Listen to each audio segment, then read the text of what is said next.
దేవుడు ఆకర్షించనిది ఎవరు రాదు. కాబట్టి దేవుడు ఆకర్షించాలి. ఏదో వెళ్దాంలే, దేవుడి సన్నిధికి వెళ్దాంలే, మందిరానికి వెళ్దాంలే అనే స్వభావం మనలో ఉండకూడదు. ఎందుకంటే దేవుడు ఆ స్వభావాన్ని ఇష్టపడడు. దేవుడు ఆ స్వభావాన్ని అస్సలు ఇష్టపడదు. ప్రేమతో, ఆసక్తితో దేవుడి సన్నిధికి రావాలి. దేవుడు నాతో ఏం మాట్లాడుతాడు? నా జీవితాన్ని, నా ప్రాణాన్ని, నా ఆత్మను దేవుడు ఆయన రాజ్యంలోకి చేర్చుకుంటాడా, చేర్చుకోవడా, సరి చేయబడాలి. మనం ఒక ఊరికి వెళ్ళాలంటే మనం అన్ని సర్దుకొని వెళ్తాం. అన్నీ సరిపడ డబ్బు, సరిపడ వస్తువులు, మరొకటి సరి చేసుకొని ఎన్ని అవసరమో అవన్నీ తీసుకొని వెళ్తాం. కానీ పరలోకం వెళ్ళడానికి మనకి ఏం అవసరమో అవి మాత్రం మనం సరి చేసుకో. పరలోకం వెళ్ళడానికి ఏం అవసరమో సరి చేసుకోవాలి. చదవండి.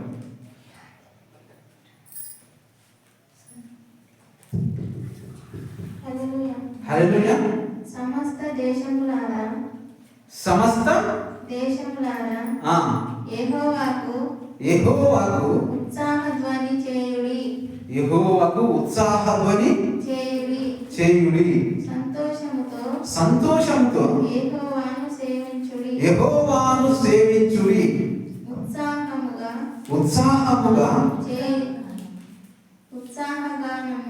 ఉత్సాహగానములతో చేయుచు ఆయన సన్నిధికి రండి. యెహోవాయే దేవుడని తెలుసుకొనుడి. ఆయనే మనలను పుట్టించేను, మనము ఆయన వారము, మనము ఆయన ప్రజలము, ఆయన మేపు గొర్రెలము. కృతజ్ఞతార్పణములు చెల్లించుచు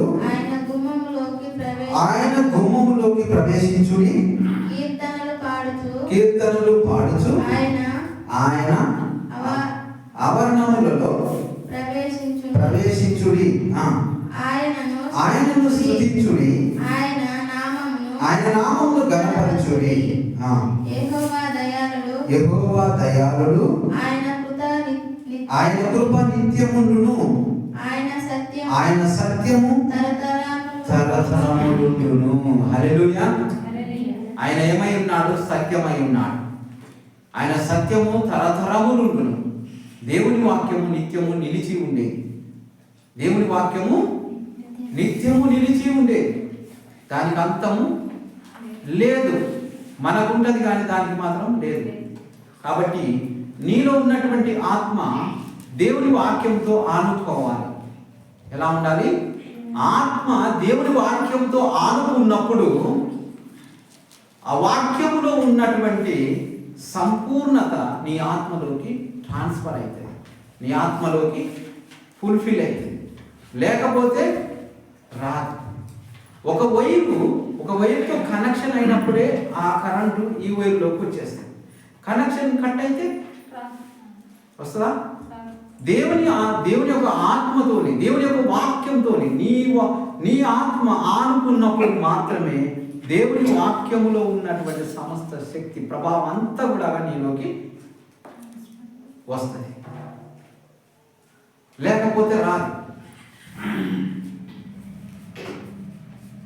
కాబట్టి మనం దేవునికి వేరే ఉండి మనం ఏమి చేయలేము. దేవునికి వేరే ఉండి మనం ఏమి చేయలేము. కాబట్టి దేవునికి ఆనుకొని మనం దేవుని మందిరంలోకి వచ్చినప్పటికీ ఆయనను స్తుతిస్తూ ఆరాధిస్తూ దేవుని ఆవరణం ఎటు రీతిగా ఉండాలో, దేవుని సన్నిధిలో ఎటు రీతిగా మనము దేవుని మహిమపరచాలో పరిశుద్ధ గ్రంథంలో ఉన్నటువంటి ప్రతి లేఖనం కూడా మనకు బోధిస్తుంది. హల్లెలూయా. కాబట్టి ప్రేమైన దేవుని సమస్త దేశములారా యెహోవా ఉత్సాహధ్వని చేయుడి. దేవుడికి ఎలా చేయాలని? మనం ఉత్సాహంతో ధ్వని చేయాలి. ఉత్సాహంతో మనలో ధ్వని పుట్టాలి. ఉత్సాహ ధ్వని మనలో పుట్టినప్పుడు మాత్రమే ఆ ఉత్సాహం మన నుండి వెల్లడైతుంది, మన నోట నుండి వెల్లడైతుంది, మన ప్రవర్తనలో వెల్లడైతుంది. మనము ఈ మందిరంలో ఉత్సాహంతో సంతోషంతో ఉంటాం.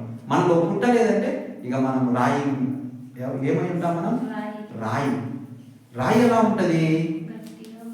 గట్టిగా ఉంటుంది. అందులోకి ఏమి పోదు. వాటర్ ఎంత వాటర్ ఆ రాయి మీదకి పోయినా రాయిలో లోపలికి వాటర్ వెళ్ళదు. ఒకసారి వాగులో రాయిని పగలగొట్టండి, లోపల నీరు ఉంటుందా ఉండదా? ఉంటుందా నీరు?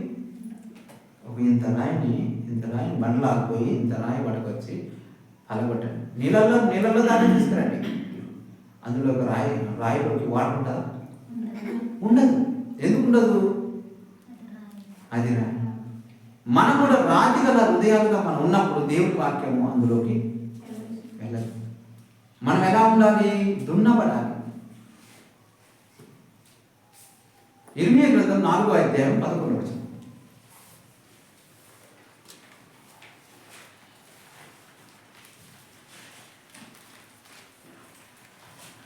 ఇర్మియా గ్రంథం 4వ అధ్యాయం 3వ వచనం తీయండి. కాబట్టి యూదా వారిని యెరూషలేము నివాసులకు యెహోవా ఇలాగు సెలవిచ్చుచున్నాడు అంటే ఏంది? బోధిస్తున్నాడు. మనకు ఏ విధంగా దేవుడు మనకు బోధిస్తున్నాడు. మనం యూదా వారము, యెరూషలేము నివాసులము, మనం దేవుని బిడ్డలము. యెరూషలేము నివాసులు అంటే ఏంది? దేవుని బిడ్డలము. కాబట్టి మనకు దేవుడు బోధిస్తున్నాడు. ఈ విధంగా బోధిస్తున్నాడు. ఏ విధంగా బోధిస్తున్నాడు? ఇంకా చదవండి.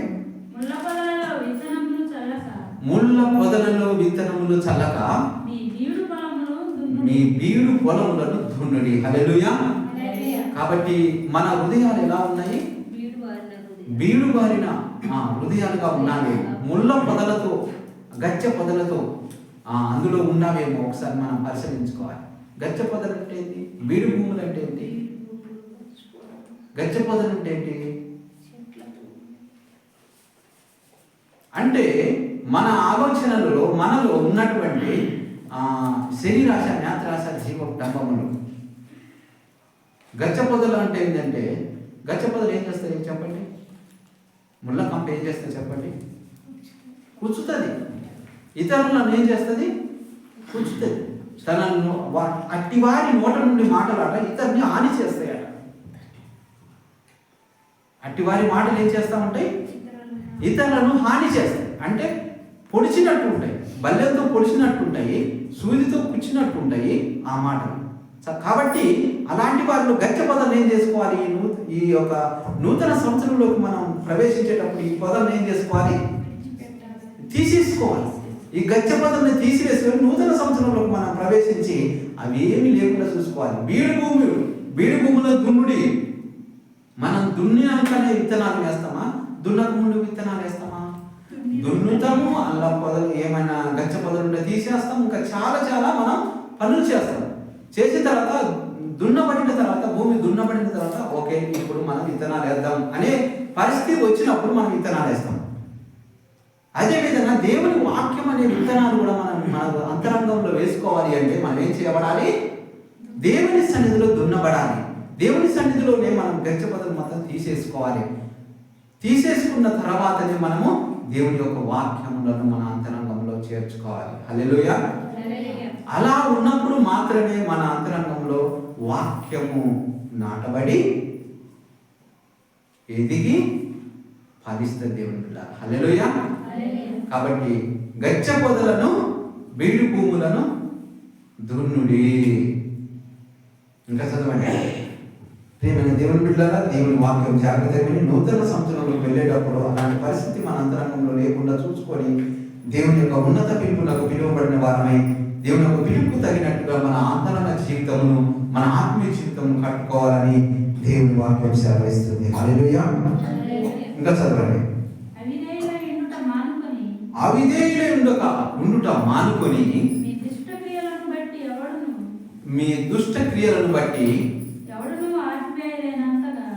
ఎవరును ఆర్పివేయలేనంతగా నా ఉగ్రత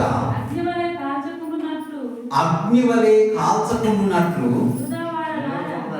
యూదా వారలారా, యెరూషలేము నివాసులారా యెహోవాకు లోబడి ఉండుడి. యూదా వారలారా, యెరూషలేము నివాసులారా, దేవుని యొక్క ఉగ్రత మీ మీదికి వచ్చి కాల్చకుండునట్లు దేవునికి విధేయులై ఉండాలి. హల్లెలూయా. దేవుని యొక్క ఉగ్రత ఎప్పుడు వస్తుంది? దేవుని యొక్క ఉగ్రత ఎప్పుడు వస్తుంది? దేవునికి అవిధేయతగా ఉన్నప్పుడు.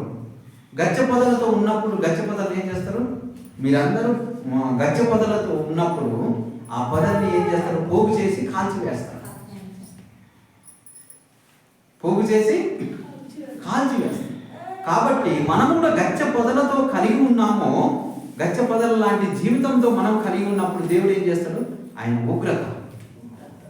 ఉగ్రత మీదకి వస్తుంది. ఆయన ఉగ్రతకు ఎవరైనా తప్పించుకున్న వారు ఎవరైనా ఉన్నారా? దేవుని యొక్క ఉగ్రతకు ఎవరు తప్పించుకోవడానికి సాహసం చేయలేరు. ఎందుకంటే దేవుడు సమస్తమును కలగజేసిన వాడు, నిన్ను నన్ను కలగజేసిన వాడు. గొడ్డలి చెట్లు వేరున పెట్టి ఉన్నది అంటాడు దేవుడు మత్తయి సువార్త 3వ అధ్యాయం. గొడ్డలి చెట్టు వేరున పెట్టి ఉన్నది. కొంచెం మిస్ అయితే కదా మా గొడ్డలి ఏం చేస్తుంది? ఆ చెట్టుని నరికి పడేస్తుంది. కాబట్టి ఈ తోటలో ఉన్నటువంటి పరిశుద్ధాత్మ దేవుడు ఇకనైనాను ఈ సహోదరుడు సహోదరి మారుతుందేమో అని ఆయన దేవుని దగ్గర పర్మిషన్ తీసుకొని శైత్యపరచు పరిశుద్ధాత్మ దేవుడు. ఈ తోట ఈ ప్రపంచంలో ఉన్నటువంటి దేవుని బిడ్డలందరూ కూడా దేవునికి తోట అయినా దేవుని బిడ్డ. ఈ తోటలో ఉన్నటువంటి ఒక్క చెట్టు అయినాను దేవునికి అవిధేయత ఉంటే ఆ చెట్టు వేరున ఏం పెట్టబడినది? గొడ్డలి పెట్టబడినది, నరికి వేయడానికి రెడీగా ఉన్నది. కాబట్టి దానికి మనము దూరస్తులుగా ఉండాలి అంటే ఆ యొక్క అవిధేయతకు మనం దూరస్తులుగా ఉండి దేవుని చిత్తమును మనం జరిగించే వారిగా మనం ఉండాలి అని దేవుని లేఖనాలు సెలవిస్తున్నాయి. దేవుని ద్వారా ఈ యొక్క పాత సంవత్సరంలో 2024 సంవత్సరంలో ఇవన్నీ కూడా వదిలిపెట్టాలి అని నూతన సంవత్సరంలోకి వెళ్ళినప్పుడు నూతన వస్త్రములు మనం ధరించుకొని దేవుని చిత్తానుసారమైన జీవితమును జీవించి ఆయనకు మహిమకరంగా మన ప్రవర్తన అడుగెట్టినాను, మనం నడిచినాను, నిల్చున్నాను, మనం మాట్లాడినాను, మనం పనిచేసినాను, ప్రతిదీ కూడా దేవునికి మహిమకరంగా ఉండాలి అని దేవుని లేఖనాలు సెలవిస్తున్నాయి. దేవునికి మహిమకరంగా ఉన్నప్పుడే మన ఒంటిలో వర్ధిల్లుతాము, ఇంటిలో వర్ధిల్లుతాము. ఏ కొదువ లేకుండా కూడా మన జీవితాలు దేవుని సహాయపడుతుంది. హల్లెలూయా. కాబట్టి మనము దేవునికి విధేయతగా ఉండి దేవుని నామమును మహిమపరచుదాము. మనలో ఉన్నటువంటి దేవునికి అవిధేయతగా ఉన్నవన్నీ కూడా మనము తీసేసుకున్నప్పుడే మనం నూతన సంవత్సరంలోకి, కొత్త సంవత్సరంలోకి ప్రవేశించినప్పుడు ఇవన్నీ మనము సరి చేయబడతాం. దేవుని బిడ్డలారా, హల్లెలూయా. దేవుని వాక్యమును మన అంతరంగంలో చేర్చుకున్నప్పుడు ఆ వాక్యమే మనలను సరి చేస్తుంది. ఆ వాక్యమే మనలను సరి చేస్తుంది. మనం తీసేసుకోని అవసరం లేదు. ఆ వాక్యమే తీసేస్తుంది నీలో. ఆ వాక్యం నీలోకి ఇన్పుట్ అయినప్పుడు, ఆ వాక్యం నీలోకి వచ్చినప్పుడు మాత్రమే అది సరి చేస్తుంది, మనల్ని సరిదిద్దుతుంది. ఉన్నతంగా మన మాట సరి చేయబడుతుంది, మన ప్రవర్తన సరి చేయబడుతుంది, మన నడక తీరు సరి చేయబడుతుంది. మనం దేవునికి ఇష్టానుసారంగా మనం జీవించగలుగుతాం. దేవుని బిడ్డ, ఆ వాక్యం మనలోకి రాలేదంటే మనము ఎవరికి వారి ఏమున్నది, ఎట్లా ఉన్నవారము అట్లనే ఉంటాం. ఎట్లా ఉన్నవారము, మన జీవితము నూతన పరచబడదు. మన జీవితము ఇంకా అదే స్థితిలో ఉంటుంది. మన ఇంటి జీవితం అలాగే ఉంటుంది, ఒంటి జీవితం అలాగే ఉంటుంది, కుటుంబ జీవితం అలాగే ఉంటుంది. అన్ని రకాల జీవితాలు కూడా మార్పు అనేది ఉండదు. హల్లెలూయా. కాబట్టి మన జీవితాలు మారాలంటే దేవుని వాక్యం మనలోకి రావాలి. దేవుని వాక్యమే అన్నిటికీ మూలం. పాటలు కాదు, నేను దేవుని బిడ్డమని ఆ రోడ్డు మీద చెప్పుకోవడం కాదు, మరొకటి కాదు. దేవుని బిడ్డలని చెప్పుకుంటే సరిపోదు. దేవునికి విధేయతగా ఉంటున్నావా, దేవునికి అవిధేయతగా ఉంటున్నావా అని మనము దేవుని వాక్యం మనలోకి వచ్చినప్పుడు, మనం సరి చేయబడ్డప్పుడు మాత్రమే దేవునికి ఇష్టంగా మార్చగలం. దేవుని బిడ్డ, హల్లెలూయా. కాబట్టి దేవుని బిడ్డ ఇంకా చదవండి 100వ కీర్తన.